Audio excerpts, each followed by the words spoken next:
Hello, everyone. Welcome to another episode of Frankie's Open Mic. I'm your host, Haleigh of Frankie's Podcast Network, and I am joined today by Prashant Karamchandani, who runs Amass, a marketing company that I am super excited to talk to you about. Hello, Prashant. Thank you for joining me today. Thank you for having me. I really appreciate it and great intro. Hey, thank you. I appreciate that coming from somebody who does this kind of thing for a living. So, big props to you for the support. I appreciate it. So No tell the worries. folks at home a little bit about Amass and what it is that you do. Give us the initiation. What are you all about? Yeah, for sure. So Amass Market Today is a social media agency. We started this in Stouffville when I moved here in 2021. Um, we do everything social media, from ad campaigns to social media management and content creation. So our goal is to help organizations and businesses, locally, nationally, internationally, achieve their goals and put them on the map in one way or the other, and help them make some coin. So that's what we do as an entity. But I do bring a lot of passion to my work, a lot of love for it. I don't look at the time, whether it's the weekend evenings or evenings on the weekdays. And I have a huge passion for this, so I try to instill that in my work. I love that. And can I just so listen, social media can be a hot mess for a lot of people, right? Like there's a lot to consider. There's a lot going on. Even for me as a podcaster, you got to post to YouTube, you got to do shorts and clips of your reel. Like there's so many different platforms, there's so many different ways to go about it. Can you maybe talk just a little bit about how you kind of navigate that? I mean, does it obviously you love it and you love what you do, so that makes it easier, right? For Not sure. easy to do, but like more enjoyable for you to explore it. But I mean, social media it's a beast to tame, right? It really is. For sure. It's not easy. It's a whole different world. If the easiest way to break social media down would be, it's a whole different universe. And within these universe, you have multiple planets. You got Facebook, you got X now, you got, Mhm. Instagram, TikTok, LinkedIn, Genius. There's just a whole, multiverse out there. The easiest way to really break it down would be to go on to platforms that you resonate with, or that you find a lot of the companies are on, that you may find your company within. Let me break that down now. If I Yeah. run a restaurant, for example, an Indian restaurant, I may find myself on, Instagram or TikTok, or even like Facebook groups, because I know that's where my target niche or audience will be. So it's not Mhm. about conquering all planets or all the social media platforms, but it's a matter of Mhm. finding what works for you and your business and try to capitalize on that. So that's what I try to, talk to a lot of companies about, or people, or clients that we have, that don't try to conquer all of them. Just focus on the ones that resonate with you and your following, um, and feed them content that they want to see. A lot of the times, yes, it's good to be real and authentic and bring and do what you like to do. But at the end of the day, there's a greater purpose to that. And that purpose is serving the community, is serving your fan Mhm. following, and serving your clients, right? So don't forget to add them into the mix and find them where they are, versus where you want to be. So that's the mentality or the mindset we try to focus on when we're choosing specific platforms, for various clients that we get.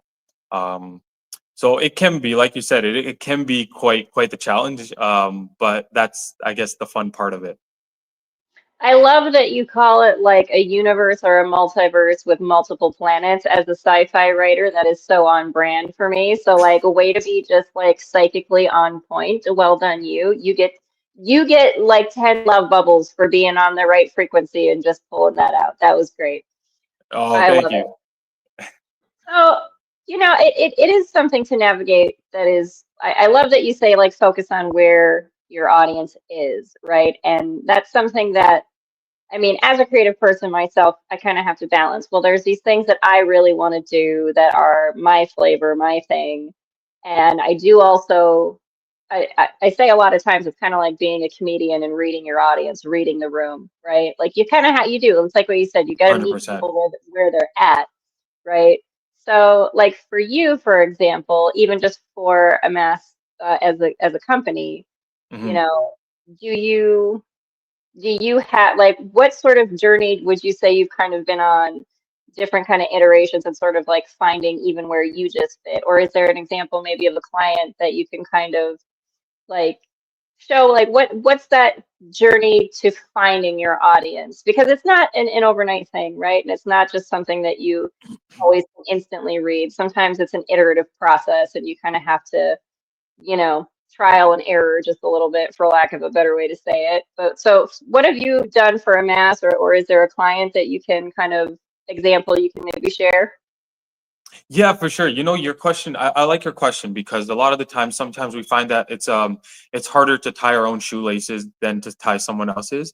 Yeah. So the same thing goes for this, sometimes it's harder to find your own clients, but it's easier to help businesses find their Hmm. clients and target audience. Um, so I guess for a mass market today and for myself, prior to starting this whole company, I did a lot of self-reflection and digging. And I Hmm. found that a good starting point would be to find things that I love to do or industries that I found myself gravitating towards, Hmm. any sort of fields that I worked in previously that I had a lot of knowledge about.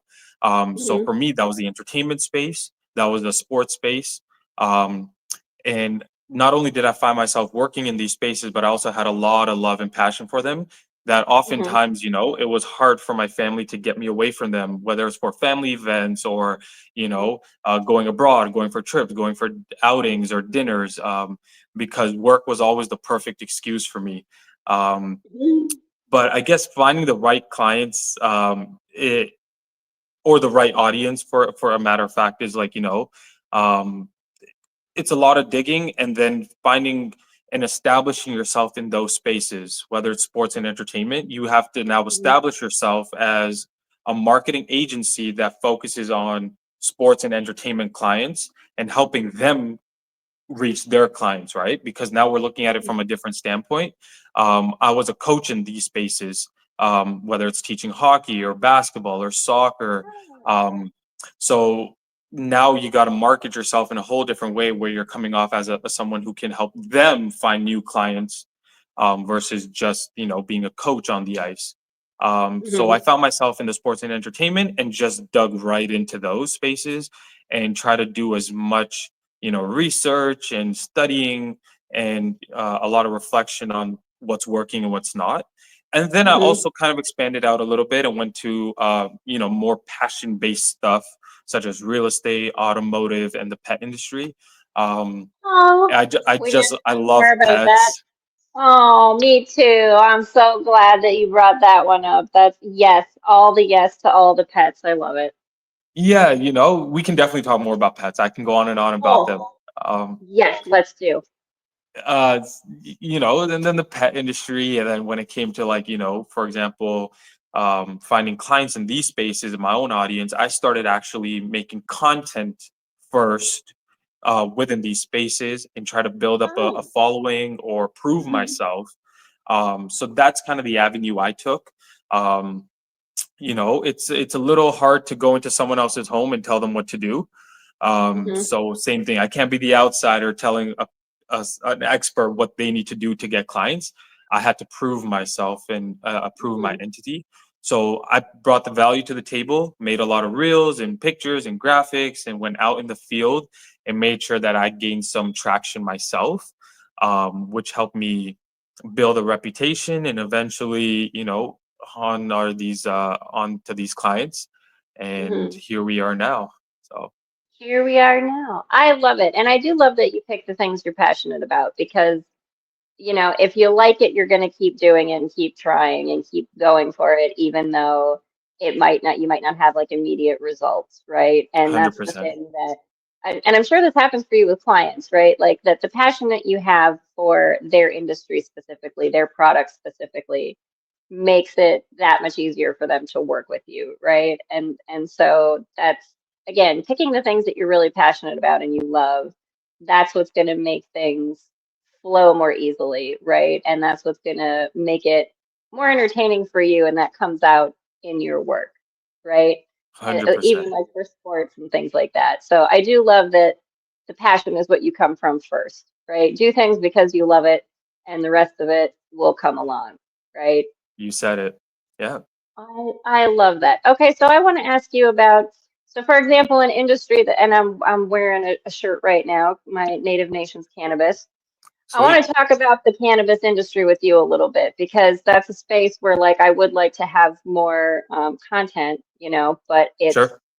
kind of a dangerous space to be making content. I don't want to say dangerous, but it's a challenging space to make content because a lot of it is going to be banned off of the algorithm, kicked out. Like there's things that aren't allowed. There's a lot of regulations you have to deal with.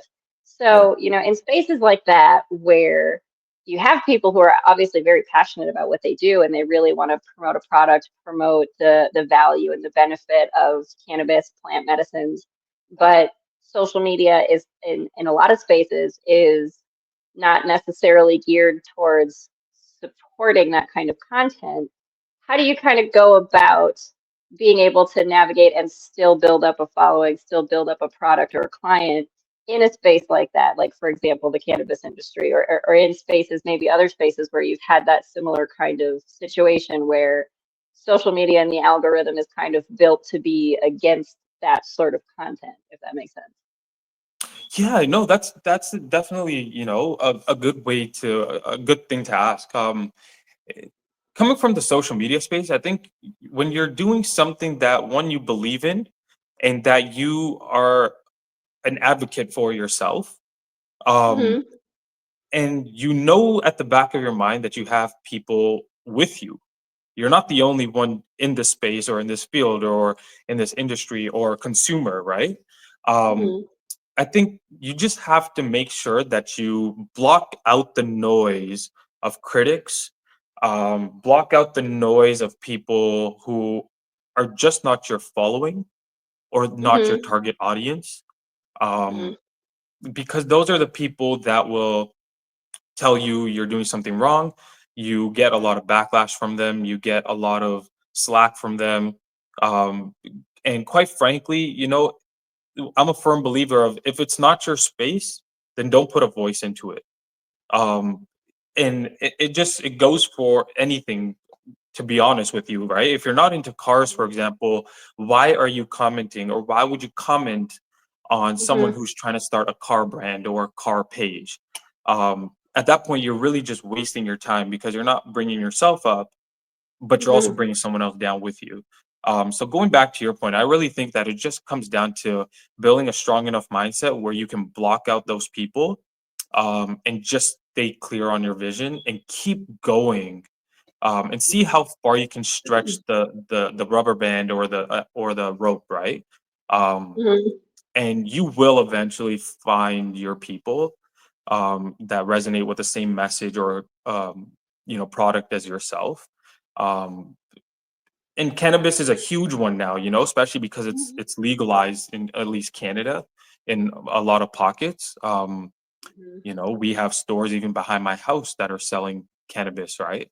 Mm-hmm. Um, so it's huge. It's huge, and it's not something you can avoid, right?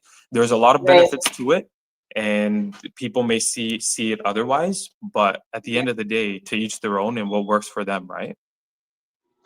That's, I think that's a really great energy to have. And I appreciate that perspective that you have that because I talk about this a lot on the podcast. As humans, we're very sort of trained and conditioned to look Hmm. at what won't work, what isn't working, what obstacles are going to be in the way, instead of looking at the solutions that are available, looking at Yeah, saying, well, there's a lot of people who are interested in this industry. There's a lot of people who are looking for this content. There's a lot of people who are entertained by this content. There's a lot of people who are, find comfort and alleviation and support in this content, right? Like it's, I mean, we're a world of billions of people, right? Like there's an audience out there for you, whatever your thing is. There's room for everyone. And so I really 100%. appreciate that perspective because, and maybe, maybe you can talk a little bit about that and how that sort of mindset shifts your navigation of social media for yourself and for your clients and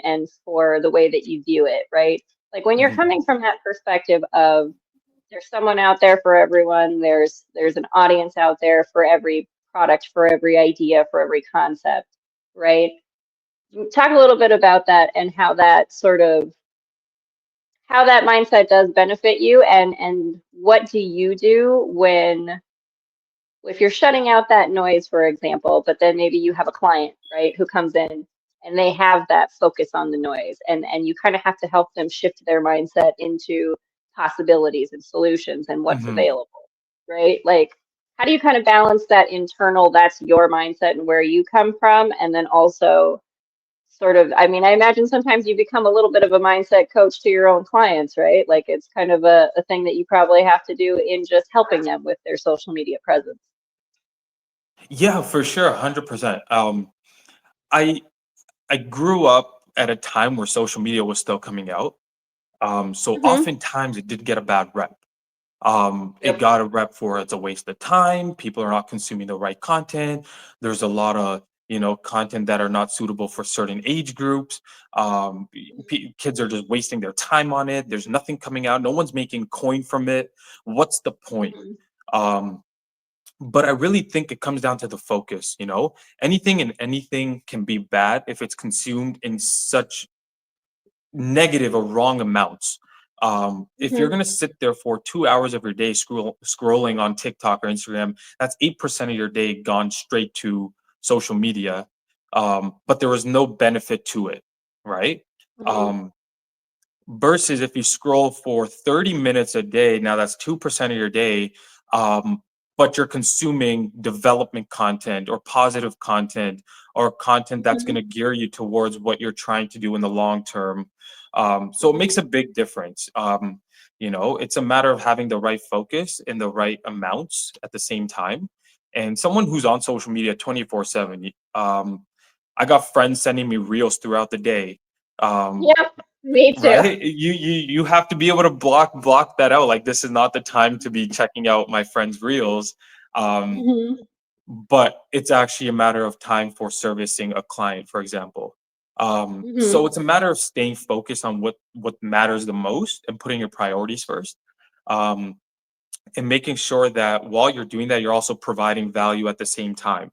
Um, Hmm. if I'm not servicing a client that's going to help them, put out something positive, put out a positive brand message, or make them some money at the end of the day, then it's not really value that I'm providing to them.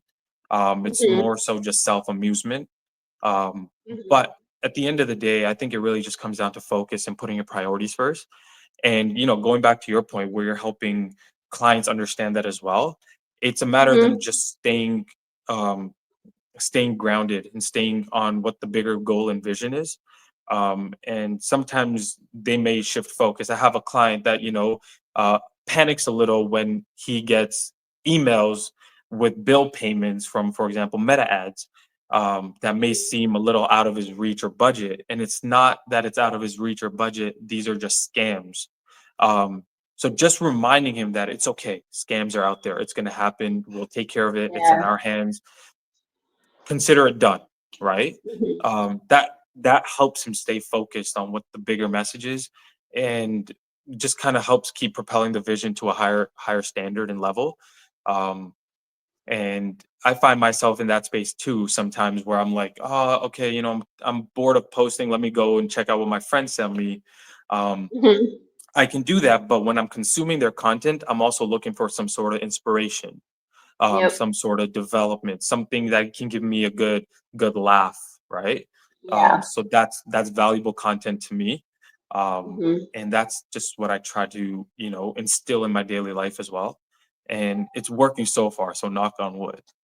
I love it. No, I think that's really great. You know, one of the things that's coming to me is another guest that we had on had said you can use social media or abuse social media, right? And I think 100%. that that's so where you're at with this, right? Like, you Hmm. can be on there as a distraction from whatever, and whatever, that's valid. I get like mental health and all that wherever you are. Maybe sometimes that's the best thing for you, and I'm not going to judge, right? But 100%. like when you're in these spaces, and this is something kind of interesting to me. I was having this conversation with my sister recently that there's a lot of content on social media of people telling you to get off social media. And I'm Yeah, like, aren't it's almost counterintuitive. It is. It's very counter. Like, aren't you, don't you expect your stuff to come from these people who are watching your video, but you're telling them not to watch? I mean, there's like a Right. cognitive dissonance there that happens, right? Hmm. And so, like, give me some of your thoughts and insights on that, because I really do, again, appreciate what you're saying, that you're looking for things that have value to you. It's not just the mindless scrolling. Do I have inspiration here? Is this something that makes me laugh and makes me feel good and supports, my best Hmm. day by giving me that positive laugh, that inspiration, that information? But then you do have a lot of the cognitive dissonance on there of like, hey, get off of social media, but also like and subscribe and follow, right? Yeah, yeah, for sure. That's a very interesting topic. What I like to do is take everything with a grain of salt. And mind you, I wasn't born like that. It's not something I was ingrained with. It's something I Hmm. had to develop as I got older and was spending quite a bit of my time on social media. It's like, oh wow, this content makes sense. Like, for example, YouTube development coach Hmm. must be a multimillionaire if he's giving me this kind of information and knowledge. But you come to a realization that you need to take everything with a grain of salt. Hmm. A lot of these coaches or development coaches, or influencers that we call them on social media, um, they may be giving you valuable information and knowledge, but you need to do a little bit of self digging too and see where it comes from. Why is he or she saying this? Does it make sense? Is it relevant to their life? Is it something that is just kind of a clickbait, right? Or something are they using reverse psychology on you? So it really Hmm. comes down to, again, focus on what you're trying to consume and what you're trying to do with this information.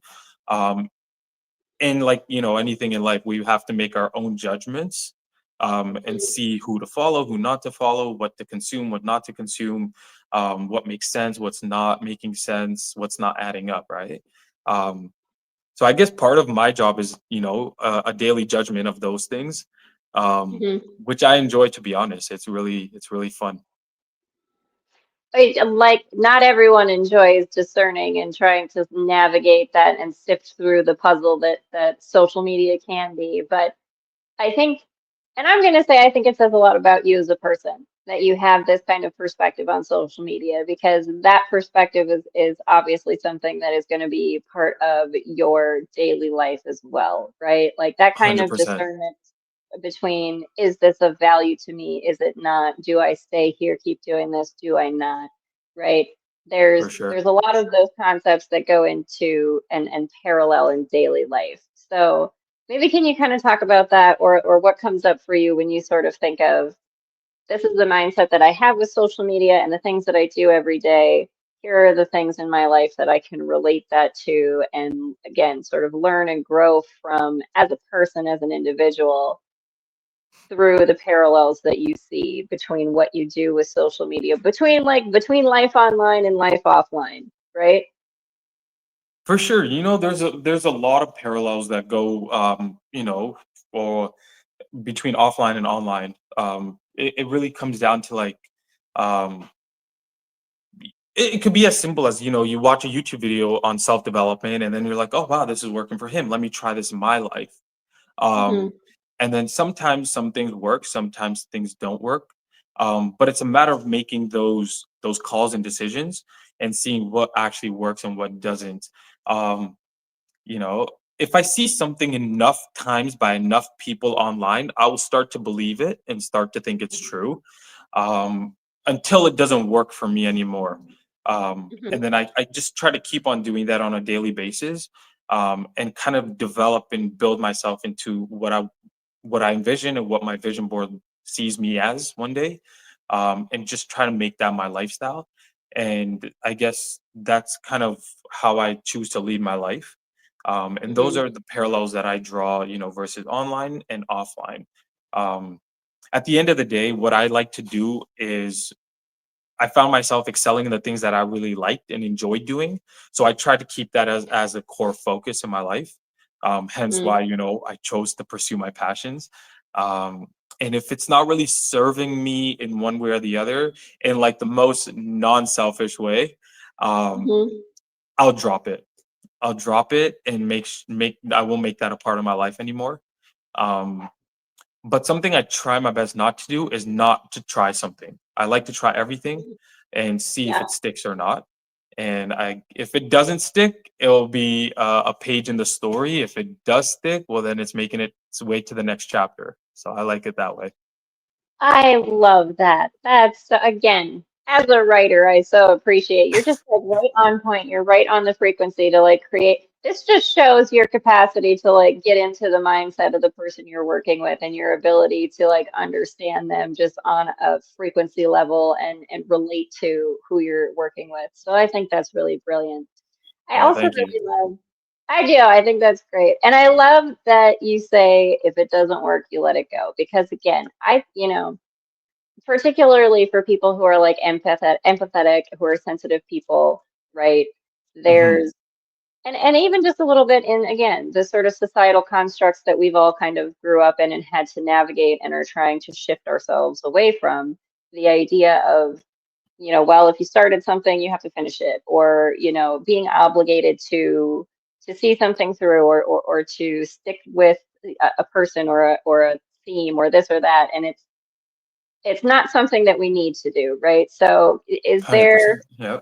is there any kind of, what's the sort of internal narrative for you that maybe you can offer as a perspective for just being able to let things go that don't work or don't fit without it having to be an uncomfortable experience or without there having to be some kind of self-judgment or fear of judgment from others because you're letting something go. Yeah. Again, I had to like develop a certain mindset as I got into business. I Mhm, think it goes back to the idea of saying no. Um, Saying no is often after as a negative thing, but it's mhm, actually not. And the reason it's not is because let's say we have a meeting and I say no to the meeting. Um, it's not me being rude or being selfish in a sense, but it's more like respecting the other person's time as well as my mhm, time and finding it something better for the both of us. Maybe a mhm, better time, maybe a better topic, maybe a better environment, better mindset.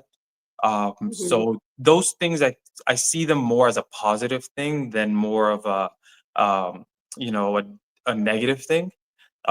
So same thing, going back to your point, if something doesn't work for me, it's not more so a bad thing. It's more so, okay, let's find a better way to do this. Let's find a better challenge. Let's find a better scenario. Let's find something better in the long term, right? That sticks. mhm, Um, I think it's almost not really fair to both sides for me to continue doing something that I know is not serving me, and that party serving whatever he or she is serving that knows it's not working for me either. There's mhm, an imbalance there, and there's just no point of that. Um, so that's how I try to approach it, more from a positive angle, mhm. than more like, oh, this is a negative thing. So yeah. No, that's beautiful. A no doesn't Mhm. have to be a negative thing. It just means, I know myself well enough to know that this energy doesn't align, whatever for whatever reason. It doesn't have to be Perfect. personal. It doesn't have to be, a big deal. It just means this just doesn't align. And that's okay because when you close the door, another one opens, and that's the same for whatever you're leaving. Like if I'm leaving a space, the universe of horror is a vacuum. It'll fill that space, right? So I do 100%. appreciate the positivity that you come to it with, right? Like not judging the situation as something that is difficult or terrible. You're just I just recognize that this doesn't align. And that's maybe, again, it kind of goes back to what you said of like being able to make those decisions kind of on the fly in the moment, discerning in the moment. Is this of value to me? Is it not? Is it of value to my client? Is it not? Right? And 100%. again, that's kind of like it's a little bit I think that there still is some amount of stigma to social media in that sense, right? That we think or that there's kind of a paradigm of you either got to get off of it or lean in, and there's a balance to be had there. Maybe you can talk about that a little bit too, right? That social media can be what we make it. It doesn't have to be this sort of negative, sucking all of your energy away kind of thing, right? Like it can be the benefit to us that we intended it to be, right? The open communication, the being able to learn about different people, the being able to learn about different topics, being able to see things that inspire you, right? Like, what are maybe some of the things that you maybe kind of coach clients on in that kind of respect? The kind of, again, the positive aspects of social media and maybe helping them not to see it as like a chore that you have to do because you're in business, right? Yeah, first off, I think that's a perfect definition of what an algorithm is, right? It comes Hmm. down to the algorithms on social media and what we scroll and what we engage with. Those are the types of videos that are going to pop up on our clients' feeds as well. Um, Hmm. it really just comes down to making sure that we understand the brand as best as possible, um, for our clients especially. We understand what their brand is, what it entails, what their vision is, what they're going for, and the opposite as well, what they're not going for, what their brand does not accept, what their brand is not about, what they don't want their fan following to see. Um, Hmm.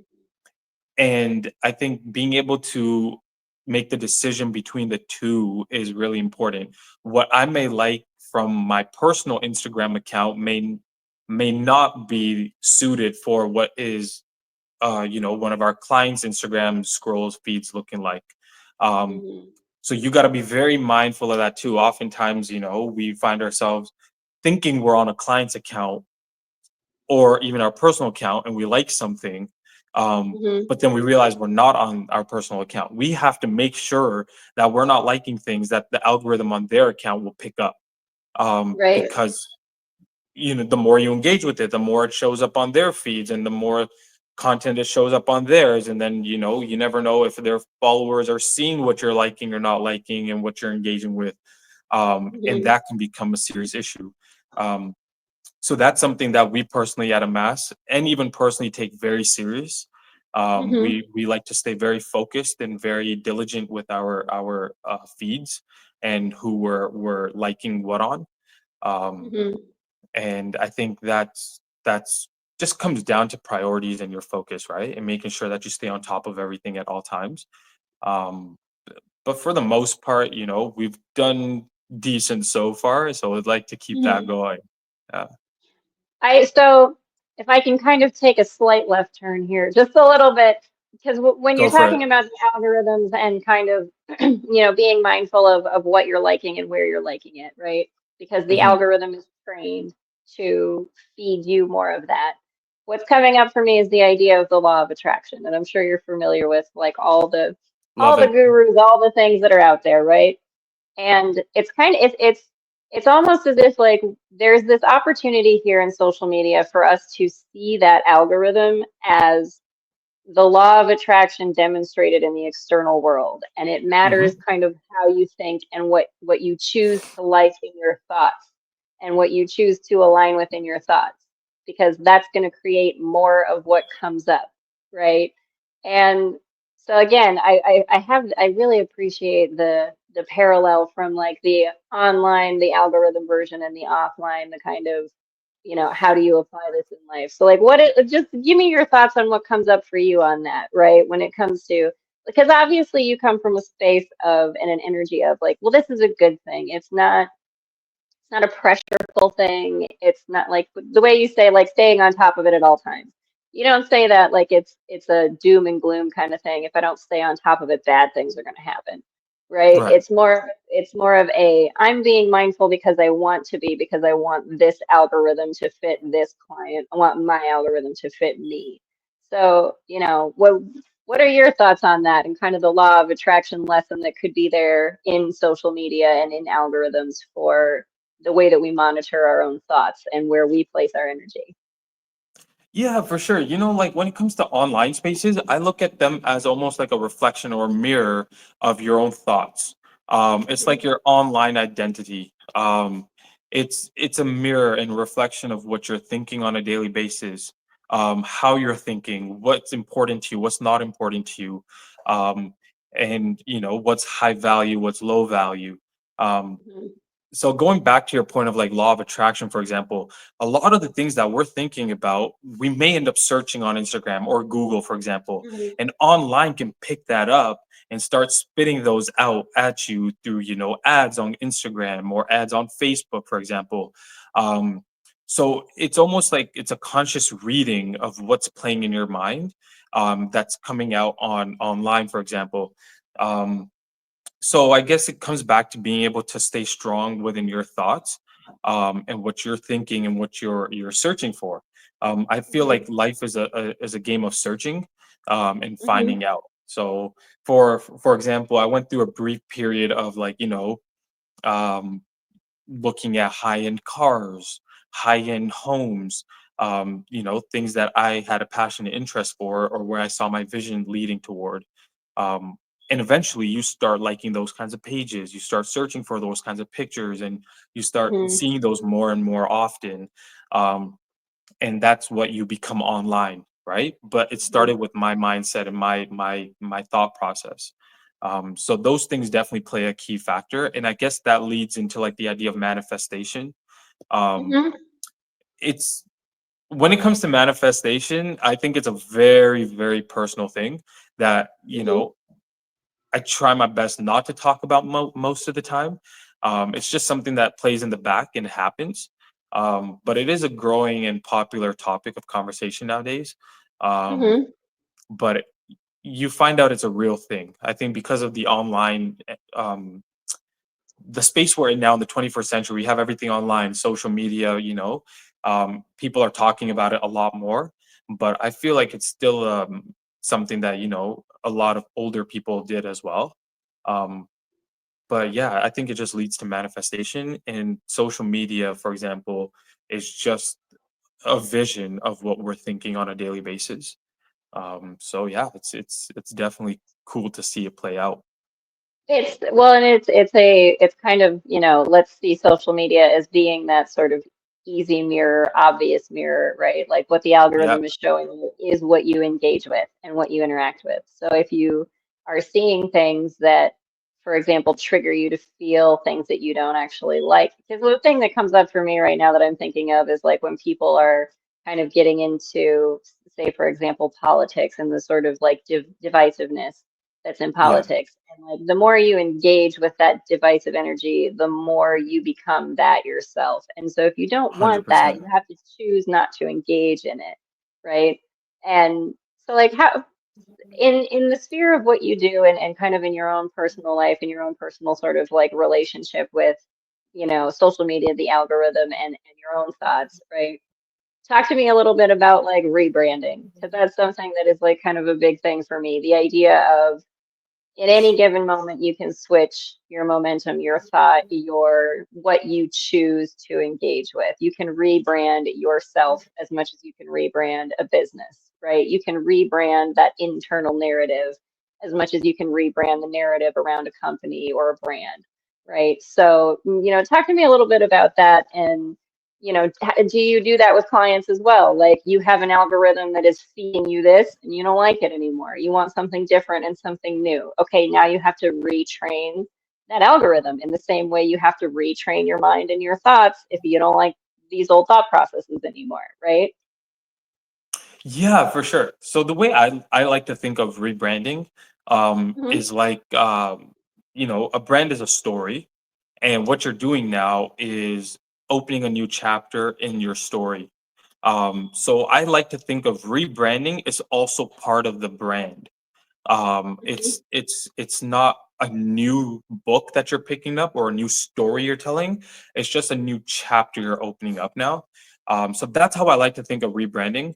And I've personally done it for myself. I've done it for clients Hmm. as well. And I think it's a beautiful thing to like open a new chapter or tell a new thing. Um, because there's this notion behind rebranding where you have to get rid of the past to start the new, or proceed into the future. You don't have to do that. You can always take what you like from the past and bring it into the new chapter as well. It's kind of like bringing the same character from one chapter into the next chapter, but maybe telling a new story or something new about the character that unfolds. Um, that's how I like to look at rebranding.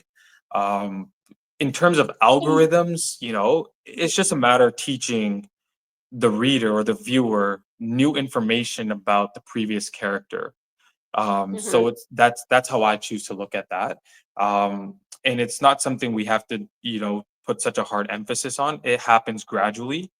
Mm-hmm. And yeah, it just happens gradually. And it's something that you have to be conscious about because you need to make sure that the story still stays in line with what the actual what you're trying to tell or what the vision is. Mm-hmm. Um, but there's not such a hard focus.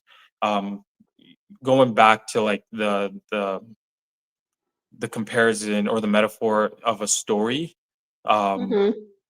you can oftentimes find like new information about a character. The story's being played in the back, but it's the characters that you're focusing on. It's the environment you're focusing on. It's what's happening in the actual scene that you're focused on. So that's how I choose to look at rebranding. Yeah. When it comes to like the rebranding and that kind of shifting that happens, Hmm. for yourself, for clients, like sometimes, there's those who would say like, delete all the old stuff, get rid of it, replace it with the new stuff, right? But then Yeah. there's those people who say keep it there because it shows your story, it shows your progression, it shows how you have changed and shifted, right? Like it Yeah. shows the progression and the conscious choice you make to shift, right? Where Yeah. where are you on that? Like what's, not that there's maybe a better or worse way to do it, but where do you kind of navigate which is the best to do? Like, do you check out the old and start from scratch, or do you build on the old and let the things that used to be stepping stones and allow those things to just remain? And say, well, yeah, that's where I was and that's where I was going, but I took a turn, I shifted, I did something else, like how do you kind of balance which is the best thing to do? Yeah, when it comes to like, checking out the past and starting fresh, I think it's really just a very personal thing. And when I say personal, I think it just to each their own again. It really just depends on the brand, and how far they are into their journey. Hmm. Personally speaking, for example, my personal brand, I've been on both sides, I've Hmm. deleted a lot of posts, for example, from the past that I sometimes regret maybe could have left there. Hmm. And I've been on the other side where I'm like, yo, leave it there. We'll figure it out. Let's keep progressing so people see where we've come from. Hmm. Um, so I think it's a matter of maybe it's more of a personal thing, like what posts should stick, what shouldn't stick, what's done well, what hasn't done well, what can be considered a highlight or something like a milestone that you want people to see. Um, because it can help elevate the brand. So I think the focus again to regroup here would be the brand and see if Hmm. I keep this post on my social media, does it hurt my brand or does it help elevate my brand? So that's how we try to look at it in terms of for clients. Um, if, for example, there's a post of a client winning an award on a national level, you definitely want to keep that, regardless of Hmm. how long ago that was. Right. Because someone who's scrolling may go all the way to the bottom and see that post and think completely different about your brand now. Um, Hmm. so something like that, you definitely want to keep. So I think it really just depends. It's more individual based and see what posts, what work, what doesn't work, what's important, what's not important. Hmm. But you know, there are definitely two sides to the coin, and it really just depends on what your brand wants. Well, and in that kind of vein of sort of focusing on what a brand wants, let's Yeah, maybe talk just a little bit about audience and the kind of sure. audience that people are looking for, right? But there is sometimes, again, that sort of like you said, don't pressure yourself to conquer all of it, all of the social, like pick the spaces where your audience is. But there's also a need to be okay with audiences not coming to you in a certain sense, right? That is to say, to not cater yourself because you're trying to get this or that demographic, this or that something, but really Hmm. understanding that whatever it is you're trying to do, there is an audience out. Let the right audience come to you, if that makes sense. Like, give me your thoughts on 100%.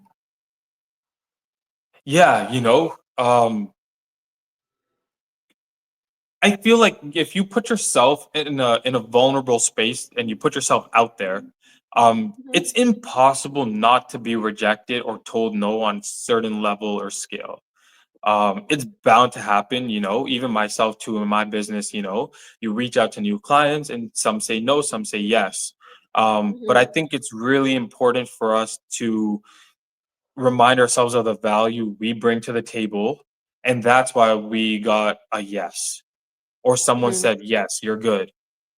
Someone will see your value somewhere or the other. Um, it's not a matter of someone not seeing your value.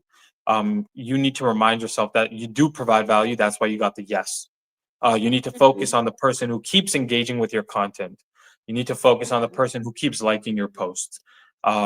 It's better to have 10 loyal followers than to have 100 non-loyal or non-loyal or not coming back to your page.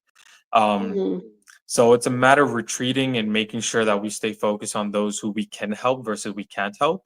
Um, and I think it is a hard part because you're putting yourself in a very Yeah. vulnerable situation, regardless of the field: business, entertainment, acting, dancing, singing, show business, anything that you put yourself out there for. Not everyone's going to like you, and you just have to Mhm. accept that and be okay with it. Um, It's just not your audience, and that's okay. Like, you're gonna have people who exactly. aren't your audience as much as you're gonna have people who are, right? Focus on the ones who are.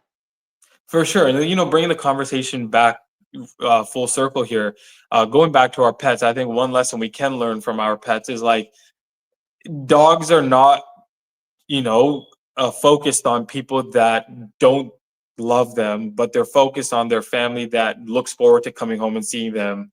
And that's, I think, why loyalty is so important, right? And that's Mhm. what our fur pets teach us, that, loyalty is everything. And focusing on those who do love you versus Mhm. those who may not be there for you in times of need, right? So I Mhm. think that's a focus and mindset shift that we have to accept.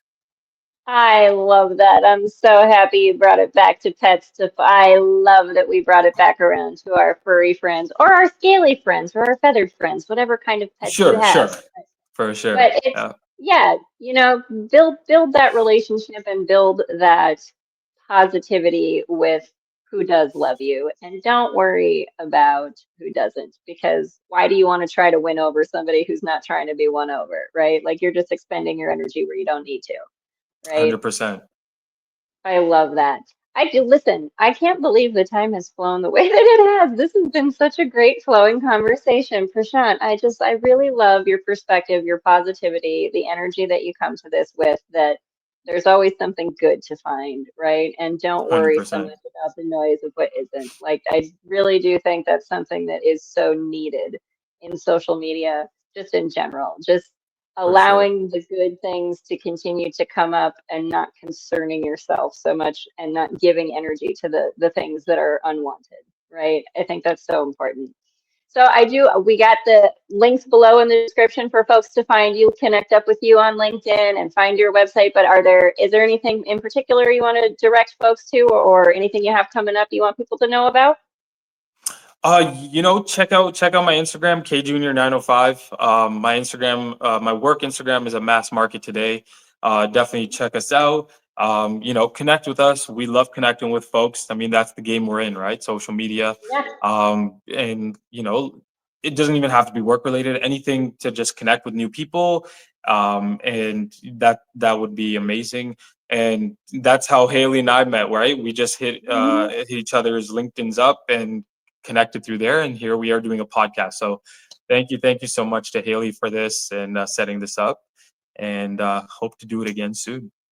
Oh, you will absolutely have to come back, because if the conversation flew by this fast, it means we could talk for hours on these things. And I absolutely need you to come back and have more of these conversations. And again, so much like big love and appreciation to you for all of the positivity you bring to it and for looking for the good instead of finding the ways to tear it down is something we need to throw out as a society, right?